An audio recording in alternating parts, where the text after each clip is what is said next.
Semiconductor memories are available in a wide range of speed.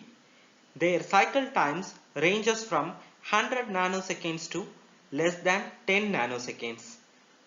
When first introduced in the late 1960s, the semiconductor RAM memories were much more expensive than the magnetic core memory they replaced because rapid advances in VLSI technology, the cost of semiconductor memory has dropped dramatically.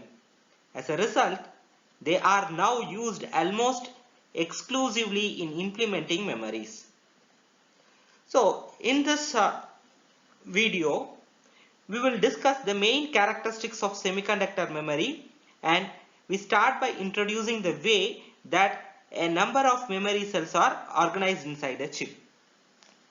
So first, we are going to discuss about the internal organization of memory chip. The internal organization of memory chip is being shown in the figure.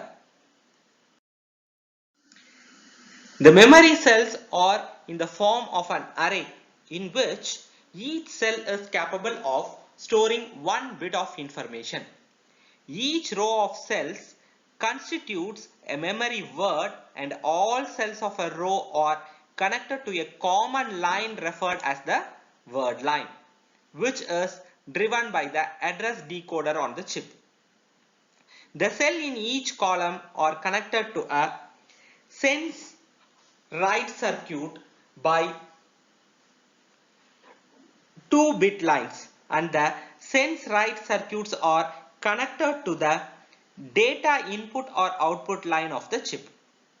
During a read operation, these circuits sense or read the information stored in the cells selected by a word line and places this information on the output data lines. During a write operation, the sense write circuit receives input data and store them in the cells of selected word. So in the figure shown, it is this figure is a very small memory circuitry consisting of a 16 word of 8-bit each. This is referred to as a 16x8 organization. The data input and the data output of each sense or write circuitry are connected to a single bidirectional data line that can be connected to a data line of the computer. The read-write input specifies the required operation, and the chip select input selects a given chip in a multi-chip memory system.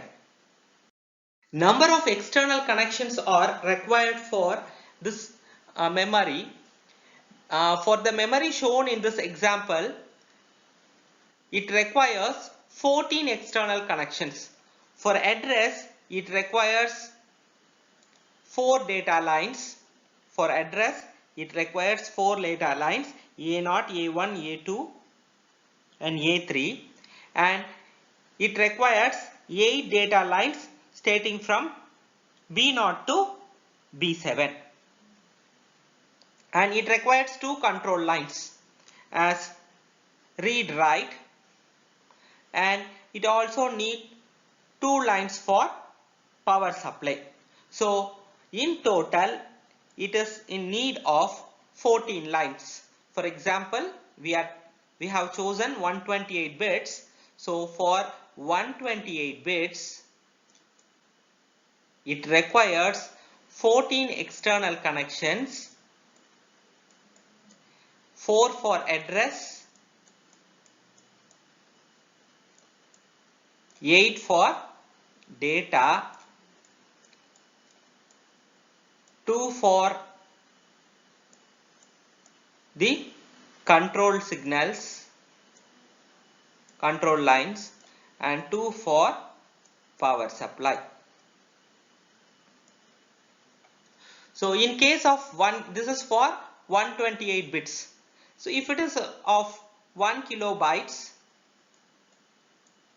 that is 1024 memory cells, this circuit can be organized as a 128 cross 8 memory. So it requires totally 19 external connections. So it requires totally 19 external connections. Like for address it requires 7, and for data it requires 8 lines, and 2 plus 2 for the control and power supply. So the same number of cells can be organized for a 1 cross 1 format. In this case, a 10-bit address is being needed, but there is only one data line, resulting in 15 external connections. That is 10 for address lines, 1 for data line, and 2 plus 2 for the control and power line. So an example of a 1K cross 1 memory chip is shown here. 10 bits of addresses being divided into two groups. 5 bits for each to form a row and column. This is for the row and this is for the column address of cell array. A row address selects a row of 32 cells, all of which are accessed in parallel. But only one of the cell is connected to the external data line based on the column address. So memory that consists of circuits capable of retaining their state as long as power is available are known as static memories. A static RAM cell is being shown in this figure.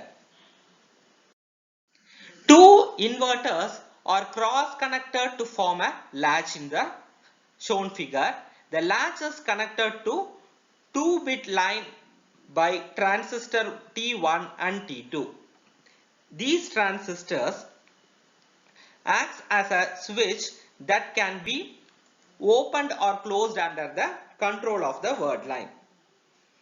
When the word line is at ground level, the transistors are turned off. That is, when the word line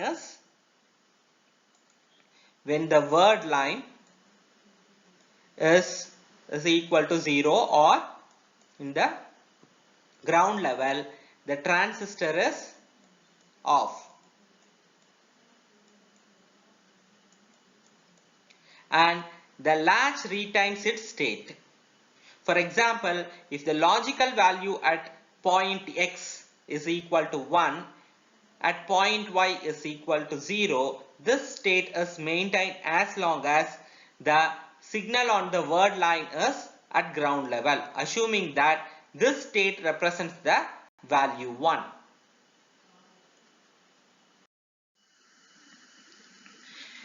Let us see how the read operations happens in static memory. Assume the cell is in state 1 as I have told now. That is, to read what we have to do is we have to keep the word line to 1.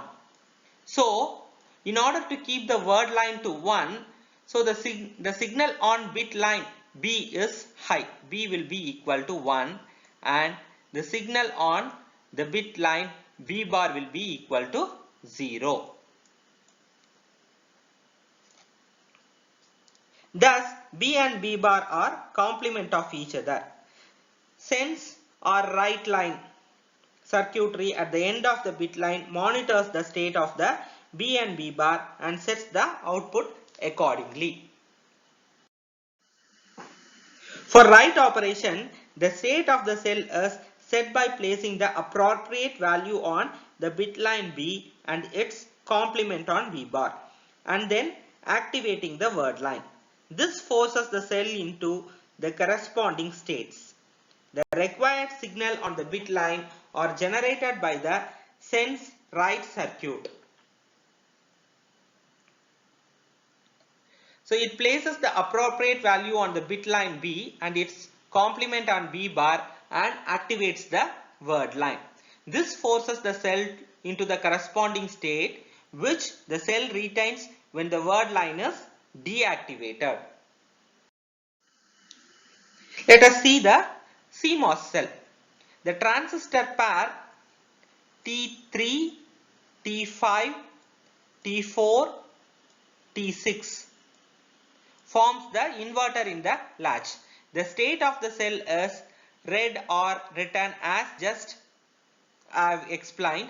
For example, in state 1, the voltage at point X is maintained high. The voltage at point X is being maintained high by having the transistor T3 and T6 on. So T3 and T6 will be on. They will be on. While T4 and T5 are off.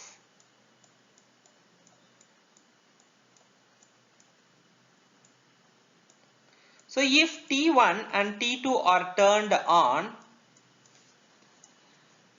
the bit line B and B bar will have a high and low signal. When this are being on, when T1 and T2 are on, the bit line B and B bar will have a high and low signal respectively.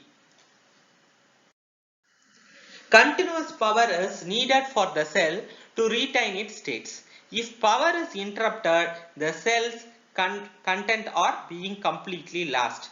When the power is restored, the latch settles into a stable state, but not necessarily the same state the cell was in before the interruption. Hence, static RAMs are said to be volatile memories. A major advantage of CMOS RAM is their very low power consumption because current flow in the cell only when the cell is being accessed. Static RAMs can be accessed very quickly. Access time on the order of few nanoseconds are found in commercially available chips.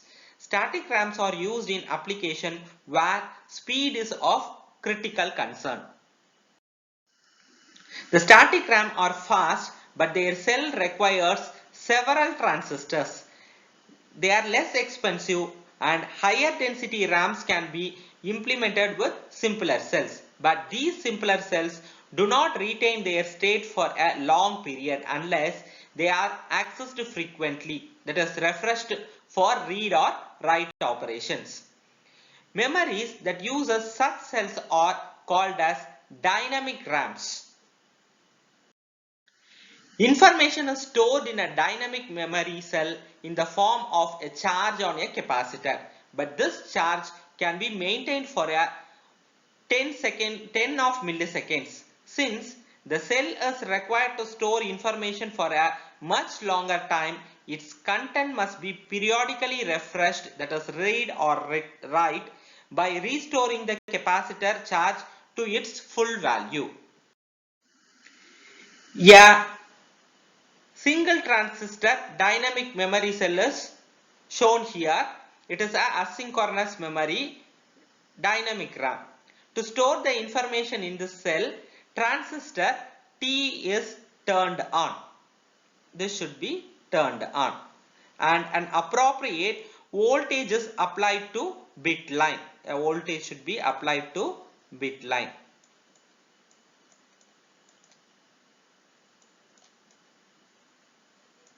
This causes a known amount of charge to be stored in the capacitor. After the transistor is turned off, the charge remains stored in the capacitor but not for a long time. The capacitor begins to discharge. This is because that the transistor continues to conduct a tiny amount of current after it is turned off. Hence, the information stored in the cell can be retrieved correctly only if it is read before the charge in the capacitor drops below some threshold value. During a read operation, the transistor in a selected cell is turned on. A sense amplifier connected to the bit line detects whether the charge stored in the capacitor is above or below the threshold value. If the charge is above the threshold, the sense amplifier drives the bit line to the full voltage representing the logic value 1. As a result, the capacitor is recharged. If the sense amplifier detects that the charge in the capacitor is below the threshold value, it pulls the bit line to ground level to discharge the capacitor fully. Thus, reading the content of cell automatically refresh its content.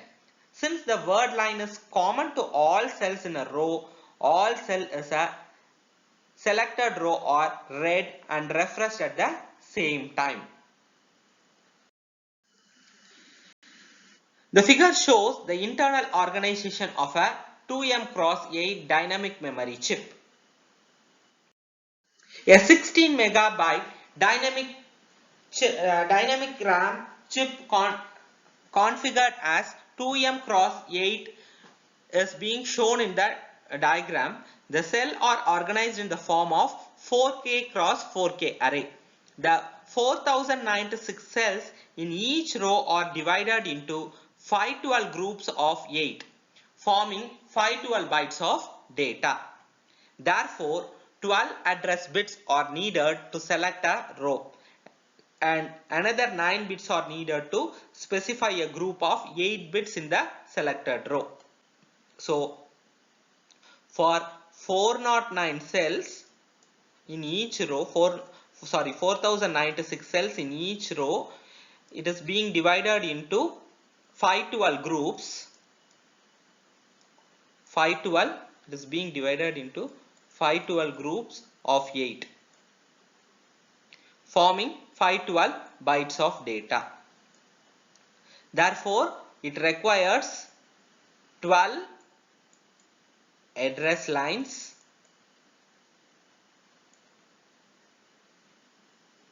in order to select a row, and another 9 bits are being needed to specify the 8 groups, as we have grouped 512 groups of 8. So 9 lines are being needed for the 9 bits are being needed to specify a group of 8 bits in the selected row. In total, 21 bit addresses being needed to access the byte in the memory. The higher order 12 bits and lower order 9 bits. This is of higher order, and this 9 bits become the lower order. To reduce the number of pins needed for external connection, the row and column address are multiplexed on 12 pins. During a read or write operation, the row address is applied first. It is loaded into the row address latch in response to a signal pulse on an input control line called row address strobe, that is RAS. This causes a read operation to be initiated in which all cells in the selected row are read and refreshed. Shortly after the row address is loaded, the column address is applied to the address pin and loaded into the column address latch under control of a second control line called column address strobe, that is CAS. The information in this latch is decoded and the appropriate group of 8 sense or write circuitry is selected. If the read or write control signal indicates a read operation, the output value of the selected circuit are transferred to the data line D7 to D0. For a write operation, the information on the D7 to D0 line is transferred to the selected circuit, then used to overwrite the content of the selected cells in the corresponding 8 columns. We should note that in commercial DRAM chips, the RAS and CAS control signals are active when it is low. The timing of the operation of DRAM described in the description above discussion is controlled by the RAS and CAS signals. These signals are generated by a memory control circuit external to the chip when the processor issues a read or write command. During a read operation, the output data are transferred to the processor after a delay equivalent to the memory access time. Such memories are referred as asynchronous dynamic random access memory. The memory controller is also responsible for refreshing the data stored in the memory chips. Let us first now discuss about the fast page mode. When the data RAM is in the example shown as accessed, the content of all 4096 cells in the selected row are sensed, but only 8 bits are placed on the data line, that is D7 to D0. This byte is selected by the column address bit A8 to A0. A simple addition to the circuit makes it possible to access the other bytes in the same row without having to reselect the row. Each sense amplifier also acts as a latch. When a row address is applied, the content of all cells in the selected row are loaded into the corresponding latches. Then it is only necessary to apply different column address to place the different bytes on the data line. This arrangement leads to a very useful feature.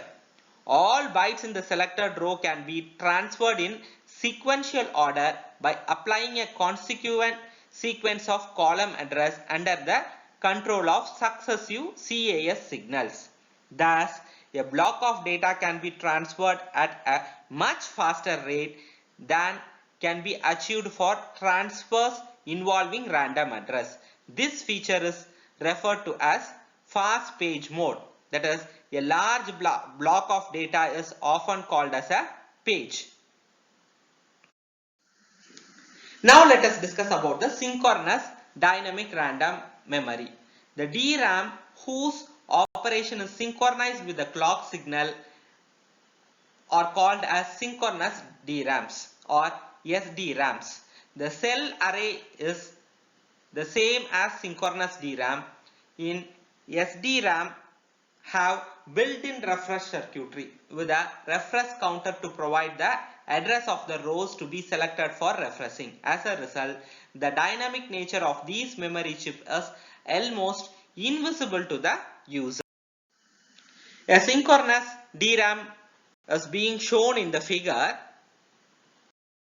The synchronous DRAM have several different modes of operation which can be selected by write control information into a mode register. For example, in burst operation of different lengths can be specified. It is not necessary to provide externally generated pulses on the CAS line to select successive columns.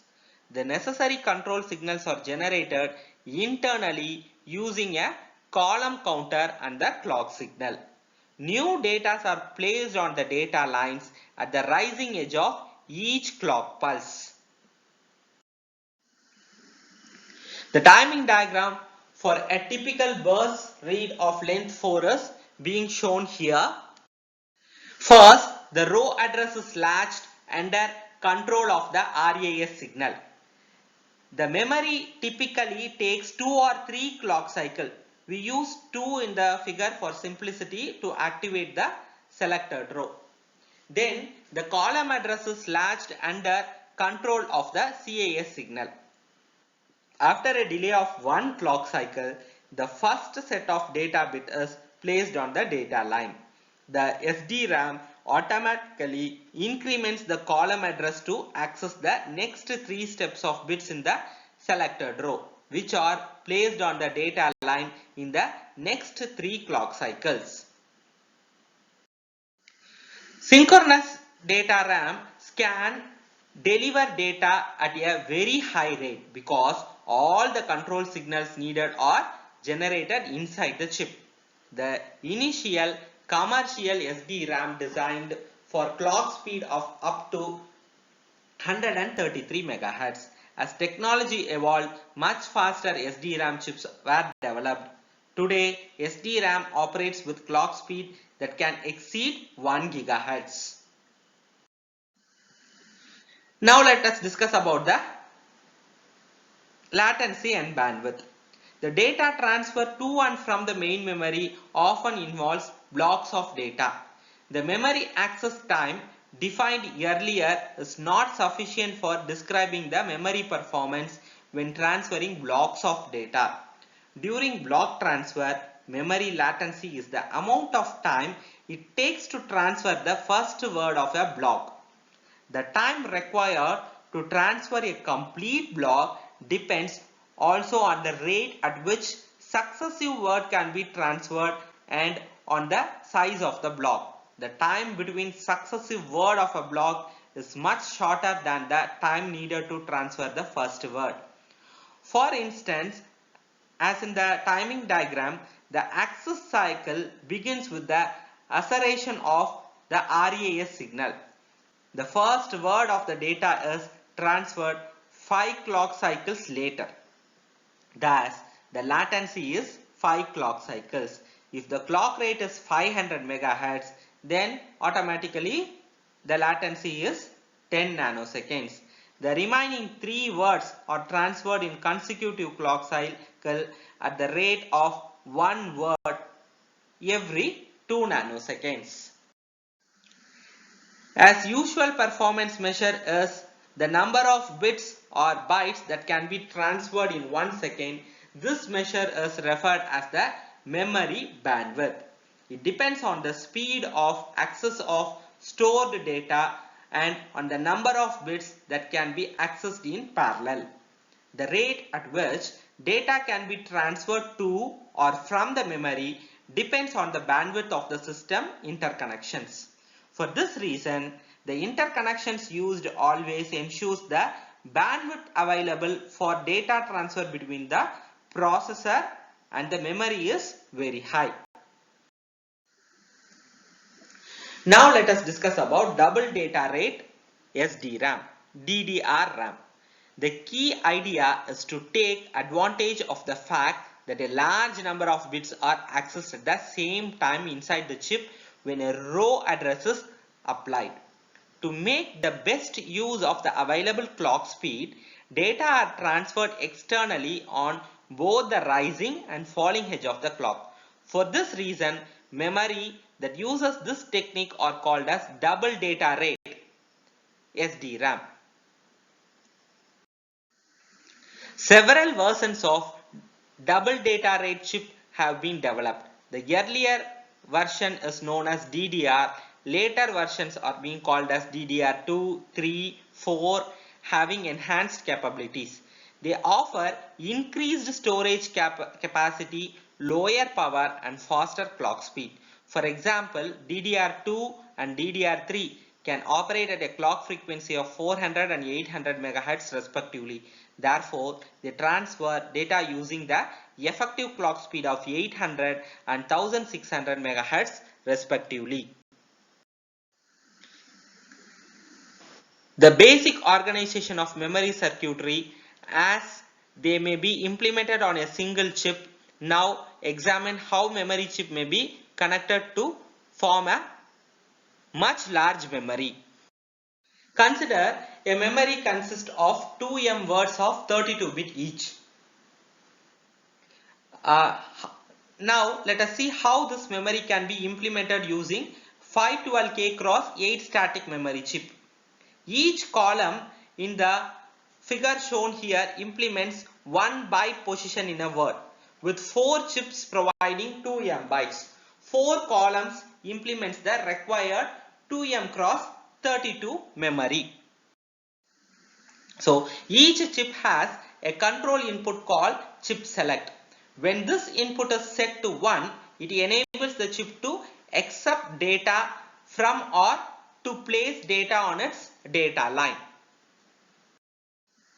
The organization of 2M x 32 memory module using 512K x 8 static memory chip is being shown here. Only the select chip places data on the data output line. while all other outputs are electrically disconnected from the data line. 21 address bits are needed to select a 32-bit word in this memory. The higher order 2 bits of address are decoded to determine which of the 4 rows should be selected. The remaining 19 address bits are used to access specific byte location inside each chip in the selected row. The read-write input of all chips are tied together to provide a common read-write control line, which is not being shown in the figure. So now let us discuss about the dynamic memory system in the large memory. The modern computer uses very large memories. Even a small personal computer is likely to have at least 1 gigabytes of memory. Typically, desktop computer may have 4 gigabytes of or more of memory. A large memory leads to better performance because more of programs and data used in the processing can be held in the memory, thus reducing the frequency of access to secondary storage. Because of their high bit density and low cost, dynamic RAMs, mostly of synchronous type, are widely used in the memory unit of computer. They are slower than the static RAMs, but they use less power and have considerably lower cost per bit. Available chips have capacity as high as 2 gigabits, and even larger chips are being developed. To reduce the number of memory chips needed in a given computer, a memory chip may be organized to read or write a number of bits in parallel.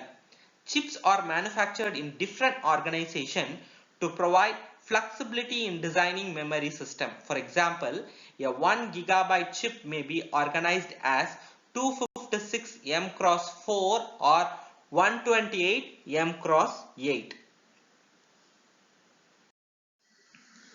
The packaging consideration have led to the development of assembly known as memory module. Each such module houses may have many memory chips, typically in the range of 16 to 32, on a small board that plugs into a socket on the computer's motherboard. Memory modules are commonly called single inline memory module (SIMM) or dual inline memory module (DIMM), depending on the configuration of the pin. Most of the different sizes are designed to use the same socket. For example, 128 M cross 64, 256 M cross 64 and 512 M cross 64 bit DIMM all uses the same 240 pin socket. Thus, total memory capacity is easily expanded by replacing a smaller module with a larger one using the same socket. So now we will discuss about the memory control. The address applied to dynamic RAM chip is divided into two parts, that is higher order address bit, which selects a row in the cell array by activating the RSA signal. Then the lower order address bit, which selects a column or provide one of the same address pin and latch under the control of CAS signal. Since a typical processor issues all bits of an address at the same time, a multiplexer is required. This function is usually performed by a memory control circuit. The controller accepts a complete address and the read-write signal from the processor under control of a request signal, which indicates that a memory access operation is needed. It forwards the read-write signal and the row and column portion of the address to the memory and generates the RAS and CAS signal with appropriate timing. The use of memory control is being shown in the figure. When a memory includes multiple modules, one of these modules is selected based on the higher order bit of address. The memory control decodes these higher order bits and generates the chip select signal for the appropriate module. Data lines are connected directly between the processor and the memory. Dynamic RAMs must be refreshed periodically.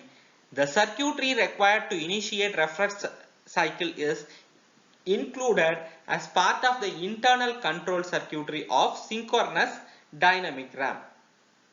However, a control circuit external to the chip is needed to initiate periodic read cycle to refresh the cell of a asynchronous dynamic RAM. The memory controller provides this capability.